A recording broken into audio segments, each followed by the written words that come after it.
Good morning, everyone, and thanks, Ambrose, for the introduction. Let's look at the kind of problems that we are going to learn about solving now. So quite a few elements here are similar to the mixed integer linear programs that you have already learned about. We have a linear objective here. And this is without loss of generality. So in general, the objective can be nonlinear, but one can quite easily reformulate it into this form by just moving the nonlinear part of the objective into a constraint.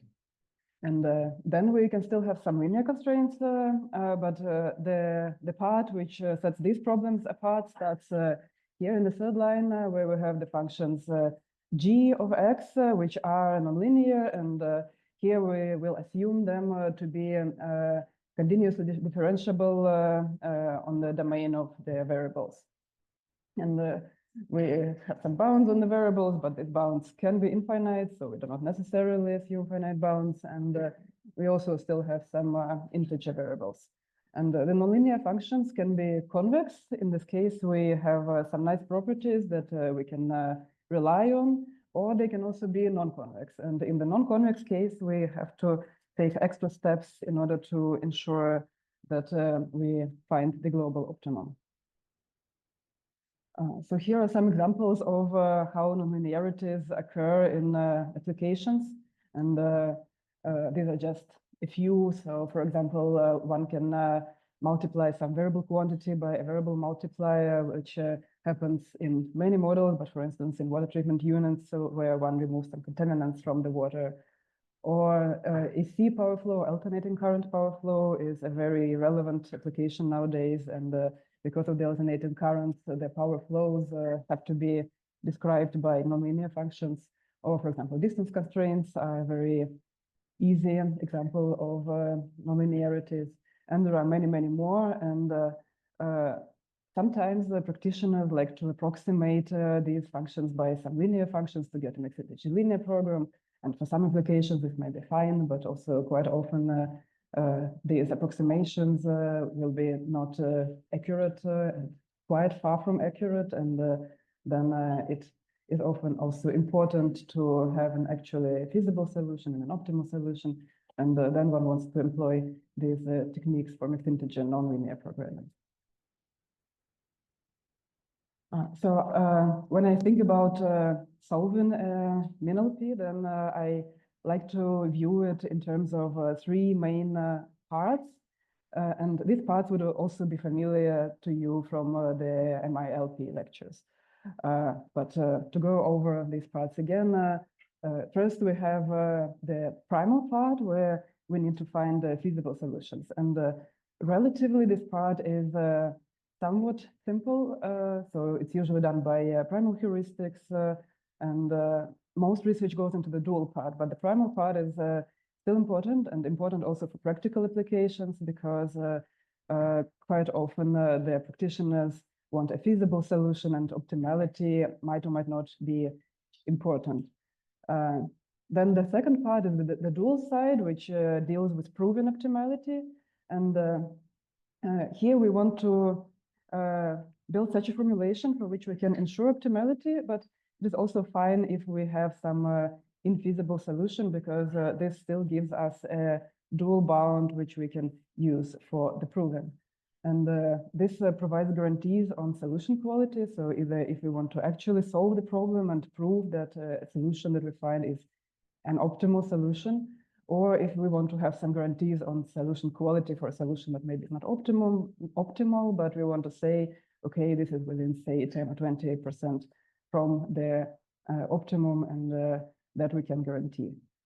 And finally, these parts are linked by a strategy that combines it all into an algorithm that ensures convergence and ensures that we find a solution that is actually both feasible and optimal, or within a certain gap to the optimum. So what changes when we add the nonlinear part to the mixed integer linear part that you have already learned about? So a few complications appear. First of all, on the primal side, the feasible solutions have to satisfy not only the integrality requirements, but also the nonlinear constraints. And that means that the heuristics around have to also solve NLPs, which is more time consuming and also can be sometimes less reliable because these are more difficult problems. And if the problem is non-convex, then we have even more difficulties, for example, local optima, or we can have local infeasibility. So the NLP solver would declare local infeasibility, but it does not mean necessarily that the problem is actually infeasible, but just that the solver can't really tell us anything about this. And then on the dual side, we, of course, also have to account for the nonlinearity, and one can do it with MINLP relaxations, which is a rather straightforward idea, but then one has to deal with the fact that these are harder to solve. And then the other alternative is to employ linear relaxations, but then one has to construct a linear relaxation that auto-approximates the feasible region well, and that can involve many cuts and its own difficulties. So these both approaches are valid. Different algorithms and software use different approaches, and both can be competitive. And for the strategy, of course, we need to account for all the above. And also a very important point is that for NLPs, although some warm starting is possible, and depending on the algorithm, it can be better or quite bad. But even in these algorithms where the warm starting is relatively good, it's still far behind the warm starting for LPs. And because we need to solve many relaxations repeatedly, then this becomes a big challenge for NLP-based algorithms. And in nonlinear programs, we also have more numerical issues, because again, we are dealing with nonlinear functions, and with more difficult cases can arise, and tricky things can happen. And then, as I mentioned already, NLP solving is less reliable and efficient than LP. So now let's have a look at the primal side. Primal heuristics, this is a recap again of what you have learned. Find solutions that are, first of all, feasible. So this is a requirement. We have to actually be able to guarantee that they're feasible. But we also would strive to find, when possible, solutions that are of better quality. But usually a heuristic can't really guarantee anything about the quality, but we can still try to use some logic to find a solution that is better. And the best solution so far is called incumbent.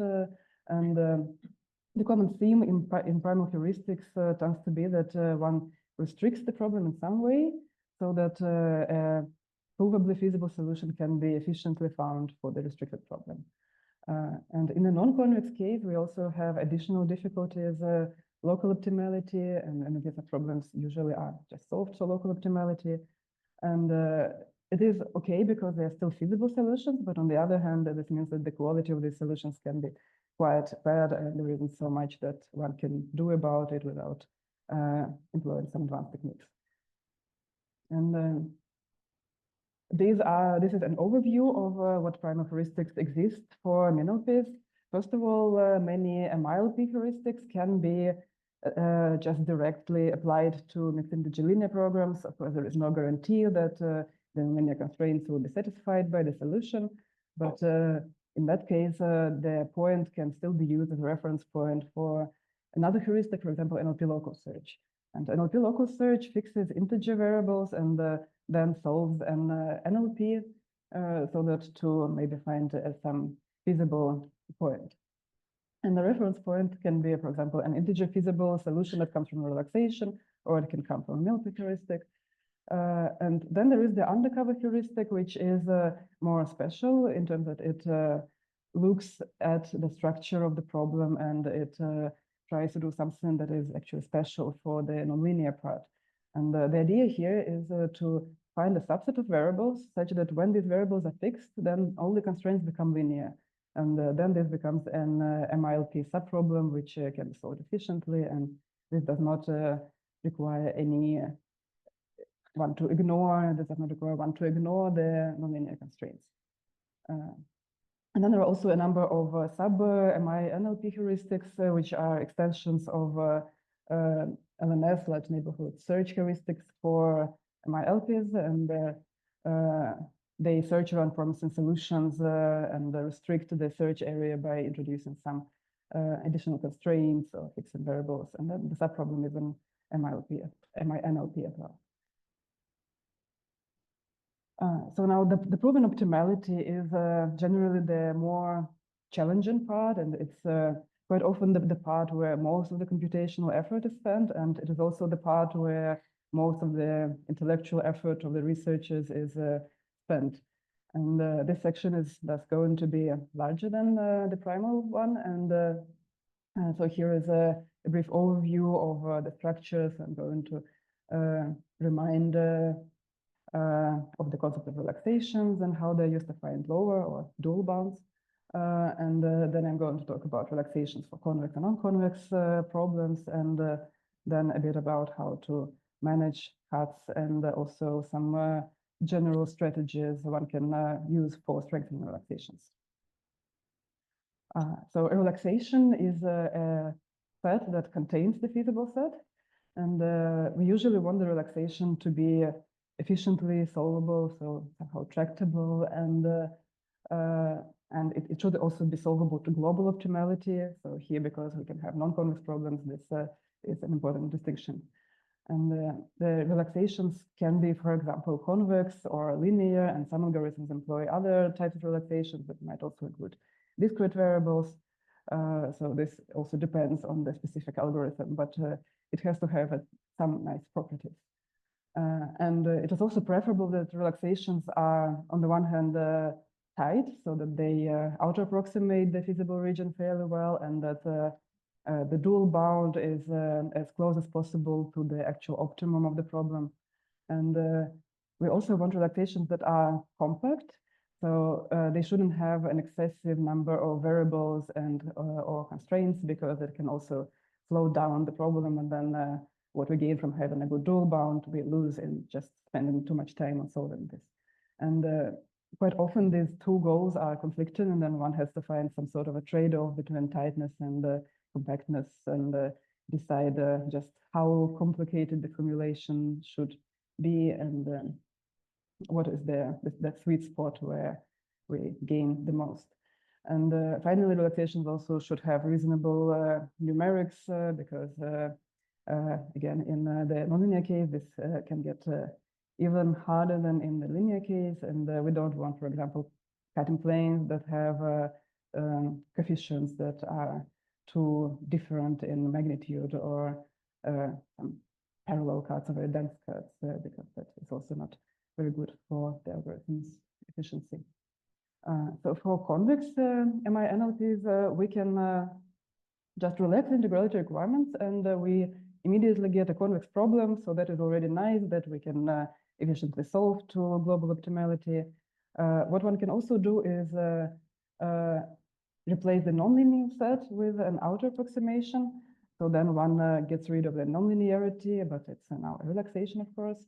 And finally, the other option is to do both, and to relax integrality and to outer approximate the nonlinear region, and this gives us an LP relaxation.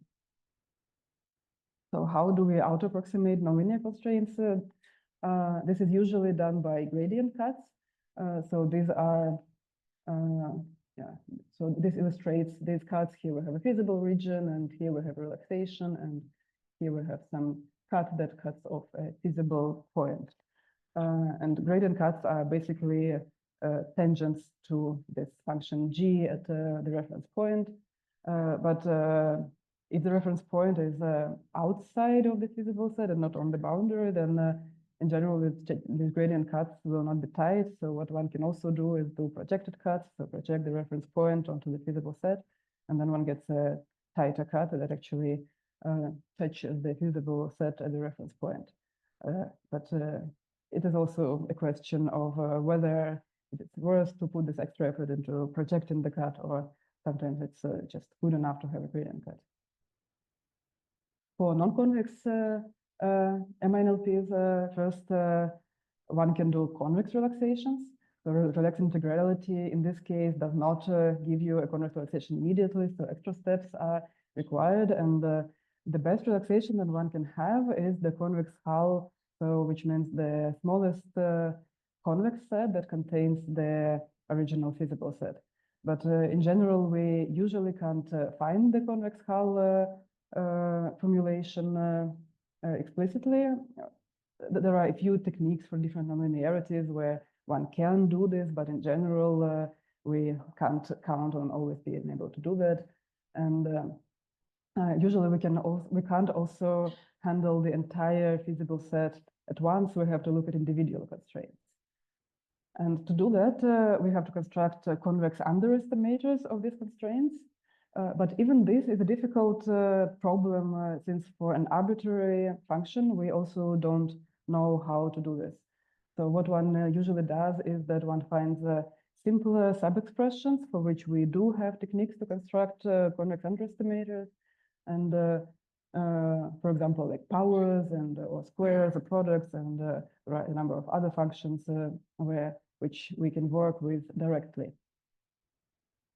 And then one builds an expression tree. So an expression tree is a representation of the expressions or sub-expressions, and it is a directed cyclic graph, like for example shown here for an example expression. And here the nodes are variables or operators or constraints, and the arcs here are flows of computation. So they show us in which direction we have to compute this expression. So in this case, we have sum is our root node, and then we have to look at the sub-expressions to see what we're actually summing up. So we have x, and we have the logarithm of x, and then we have the square of the logarithm, and so we get the first term. And then we do the same for the others, and then if some terms are repeated, some expressions are repeated, then there is no need to create duplicate nodes, but nodes can also be connected to multiple different expressions. And once we have the expression tree and we know how to build relaxations for simple functions, the question becomes how do we combine these relaxations to actually get relaxations of our original constraints and so of our feasible set.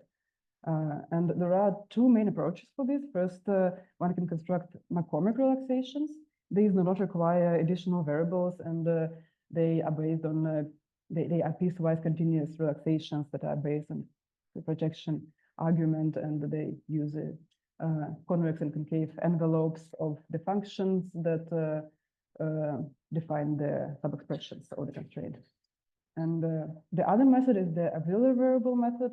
And again, we need this composition formulation, and but unlike the McCormick method, here we do need to introduce variables, which are called auxiliary variables, and then we introduce also constraints that a variable is equal to its corresponding constraint, and this enables individual handling of each function, and this can all be written in this quite intuitively understandable way. So now if we want a linear relaxation for non-convex MINLPs, sometimes we can do this directly and build relaxation straight away for some functions. For example, for concave functions, one can just do a sequence, so pass it through two points and it will already be valid. For products, there are also cuts that one can add directly, or for bilinear products specifically, but also sometimes for multilinear products. But in other cases, this is not possible to do directly. And then what can one do? So if you try to construct a gradient cut for a convex relaxation, like this here, for example, then you immediately run into the problem that you no longer have convexity, and so you no longer have a guarantee that this cut will be valid. So this does not work. It will quite likely cut off some feasible points, and you don't want that. So then what one can do is build a convex relaxation of the non-convex constraint, and then for that relaxation, one can build a cut, and that gives a linear relaxation. So now a little bit more about how we manage cuts within algorithms. If we don't have a reference point yet, and we just have some problem for which we want to construct an initial relaxation, then we add initial cuts for which we choose the reference points just based on what we know about the feasible set, and it doesn't have to be a very good formulation. Of course, reasonably good. We try to make it reasonably good, but we try to just construct something that roughly represents our feasible region that can give us some finite reference points, something that we can then separate, and that is usually enough. So, for example, like here, we would use just some points and build some reasonable relaxation. Then for separation, we have a reference point already. So there is something that already we want to cut off so that to ensure that the next relaxation becomes better than the previous one. And here we build inequalities that are violated at this reference point. And that's this point is separate from the feasible set. And here is again an example. So here we have some point, and then we build another cut that separates that point, and then we build yet another cut which separates this point. And so this way separation gradually improves this outer approximation, and so improves also the solutions of the relaxations that we get.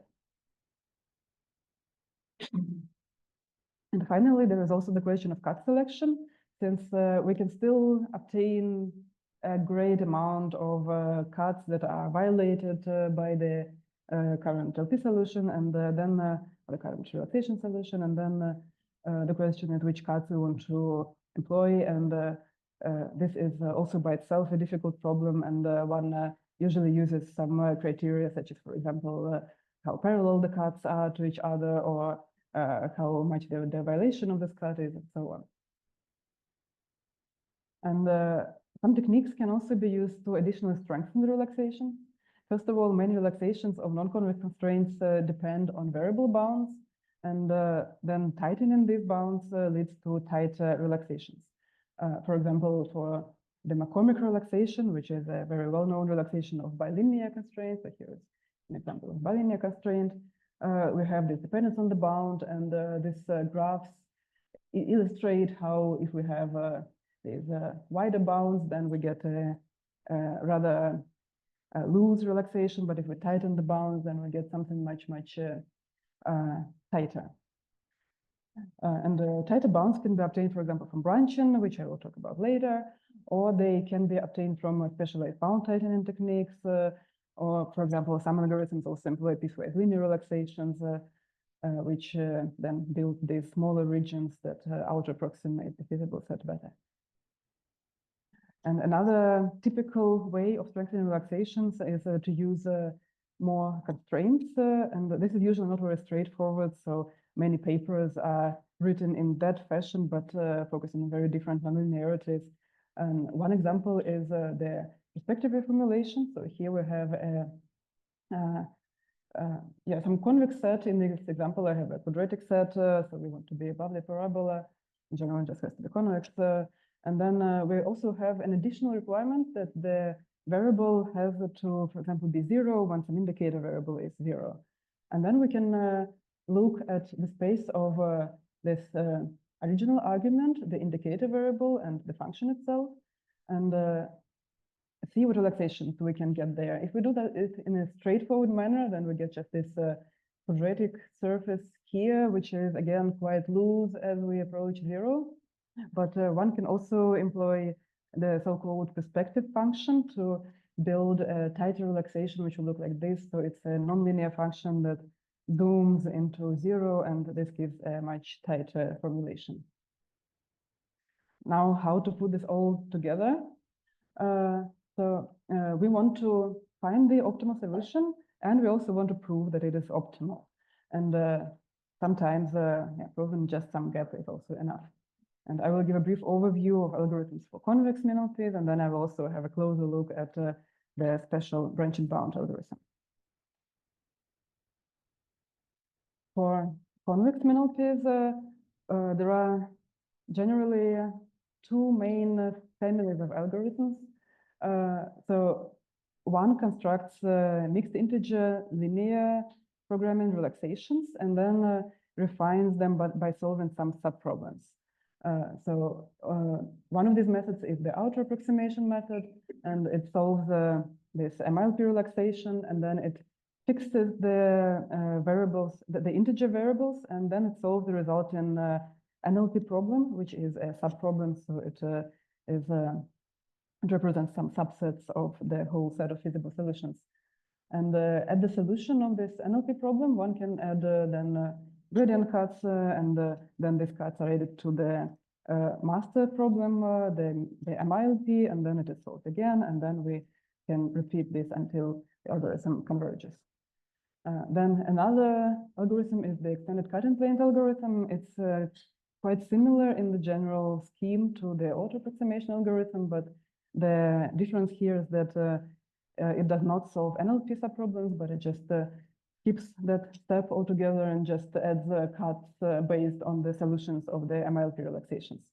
So this means that we don't have to solve the NLPs on the one side, but on the other hand, we have a slower convergence because the cuts are just not as good. And then the other family of algorithms are branch and bound algorithms. So these represent generalizations of MILP algorithms, and the continuous relaxation here, unlike the MILP algorithms, can be nonlinear, and we can have different choices between LP and NLP relaxations, and there are a number of algorithms that are built in this fashion. Now, for non-convex MI-NLPs, we can't guarantee global convergence just by branching on integer variables, and we have to do something more, and we have to branch also on continuous variables. And so here's a reminder that when we have convex relaxations on non-convex constraints, they often depend on bounds. And then when we branch, so for example, here we would have these are the red points are all the points that are in the relaxation, but not in the feasible set. And so and here is the solution point that is infeasible. But if we branch around this point, then we get much tighter relaxations. And so then our relaxations get better. And to put it into an actual algorithm, we would first, as also in MILP branch and bound, we would solve some initial relaxation, then we would obtain some lower bound from this relaxation. And after that, there can be different possibilities. So usually, most likely, the relaxation solution will not be feasible for the original problem. We can do some separation to try to maybe reduce the violation. But then if the point is still infeasible, then we have to do branching so that to get rid of the violation that can't be removed by just separation. And the branching in MINLP solving is done on both integer and continuous variables. And for example, in our experience in SCIP, it's better to do it first on integer variables because they have more impact on the solution space, and then we also branch on continuous variables. Then if the solution is integer feasible and also satisfies nonlinear constraints, then it is a new feasible solution, and we can get an upper bound from that. And the upper bound gives us two things. So we can have a gap from this upper bound, so we can compute the gap between the upper and lower bound. And the second thing is that we can also do pruning. So you would have also learned about pruning before. And then, one can discard parts, that's through pruning, and then one repeats this until the gap is small enough. And here the key part is that smaller domains lead to improved relaxations, and improved relaxations lead to improved bounds. And in practice, of course, this is much more complicated, and we also have pre-solving, we have heuristics, we have some bound propagation, domain propagation, and so on. Many different techniques that actually make this work. Yeah, so here this shows some steps of this algorithm. Yeah, so then as an example of an algorithm for globally solving MINLPs, I would want to briefly talk about how SCIP solves these problems. So SCIP in general is a constrained integer programming solver. And constrained integer programming is a generalization of MILPs originally, and it allows for arbitrary constraints as long as we can construct some tractable relaxation. And so MINLP also falls under that definition. And SCIP implements LP-based branching bound, and convex relaxations in SCIP are constructed via the auxiliary variable method, and the handling of nonlinear constraints is based on expression graphs, expression trees that I showed before, and there is the nonlinear constraint handler that handles all nonlinear constraints, and it coordinates a number of different sub-plugins which are responsible for handling different kinds of nonlinearities. And here is a recap. So one has expression trees, and these are some operators that SCIP supports. And during pre-solve, SCIP has to construct this reformulation, so to get these expression trees with simple expressions. And this is done by introducing new variables and new constraints. And the most straightforward way that one can do this is just to do it explicitly, just rewrite the problem in this reformulated way and just try to solve it. But there is a problem with this approach because it loses the connection to the original problem. And this is especially dangerous in the nonlinear case because you can have functions like some exponents or logarithms or yeah, so highly nonlinear. And then if you just replace them with a variable, then you can obtain, for example, a solution that is feasible for this reformulated problem. But once you put this all together into the original form, it becomes infeasible because just the evaluation changes of the constraint when you rewrite it back. And once one does this reformulation and finds a solution in this manner, it is actually quite difficult to undo this and to actually find that the actual feasible solution that satisfies the original constraints. And there are also some other disadvantages to doing this.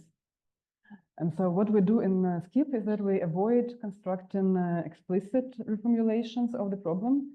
We still use the auxiliary variable method, but the variables are just internally attached to expressions, but we do not actually replace the model.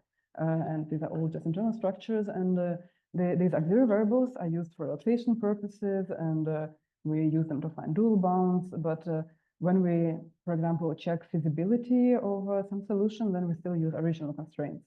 And this allows us to use the auxiliary variable method while also still maintaining the original formulation. And so this is much more reliable. And I would also like to give a few practical tips. So first of all, the modeling has a huge impact on the performance of solvers. So a tighter model will give typically better performance. And this is done by finding a better formulation. So if you know what structures you have, then try to formulate constraints in ways that give a tighter relaxation when the integrality conditions are relaxed. So that would generally lead to better performance.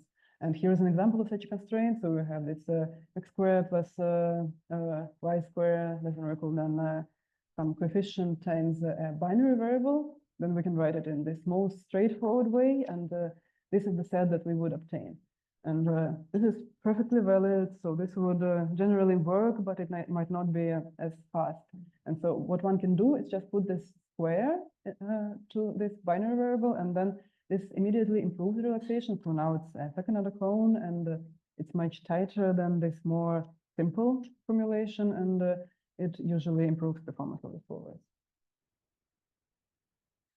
And for experiments, so these are some tips also that I wish that I had known at the beginning of my PhD, so maybe to spare some pain. First of all, we have a lot of performance variability in MINLPs. This is also the case for MILPs, but in MINLPs this can be even more pronounced. And this means that significant changes in performance can happen from just slight changes in the model or the algorithm, and the kind of changes that we wouldn't even expect to make a difference at all.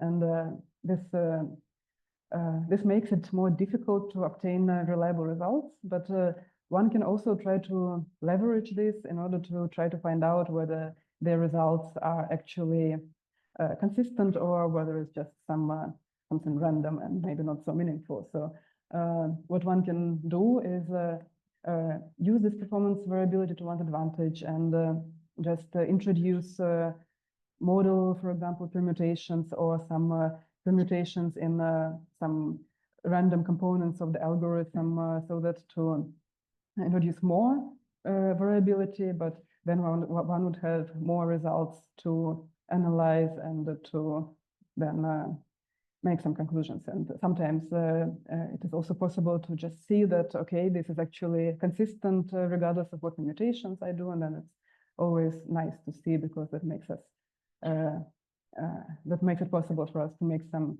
conclusions about how the feature or some component behaves. What one can also do is, when possible, is to use large and heterogeneous test sets. It of course depends on what kind of goal you have. If you're working on some particular model, then you just want different instances of that model. If you want to implement a general purpose feature and you want to say that, okay, I have improved the performance of MINLP algorithms in general, then you probably want to collect as many instances that contain the specific structure that you're working with as possible. Then one can also use solver statistics in order to analyze what is actually happening. This depends on the solver. Different solvers will give you different information, but one can see, for example, how many nodes this took, or what the dual and primal bound progression has been. And for example, one can tell, okay, so here the solver struggles with the dual side, or maybe here it takes forever to find a primal solution. And then based on that, one can try to improve the part which is currently the bottleneck. And finally, if things get very confusing, one can also try to isolate feature effects by turning off some components, so to reduce randomness, for example, or to analyze the interaction of components. For instance, some component might make the feature redundant, so maybe the feature is not bad by itself, but maybe something else already does something similar, and then it just doesn't make a difference anymore. And here is a recap of the points that I have covered. So MINLPs combined integrality and nonlinearity, and algorithms for MINLPs are typically based on finding and improving primal and dual bounds. Then primal bounds are found by heuristics, which are quite often generalizations or extensions of MILP heuristics. Dual bounds are usually found through relaxations. And spatial branching bound solves non-convex MINLPs by also branching on continuous variables that are involved in violated non-convex constraints. So, do you have any questions?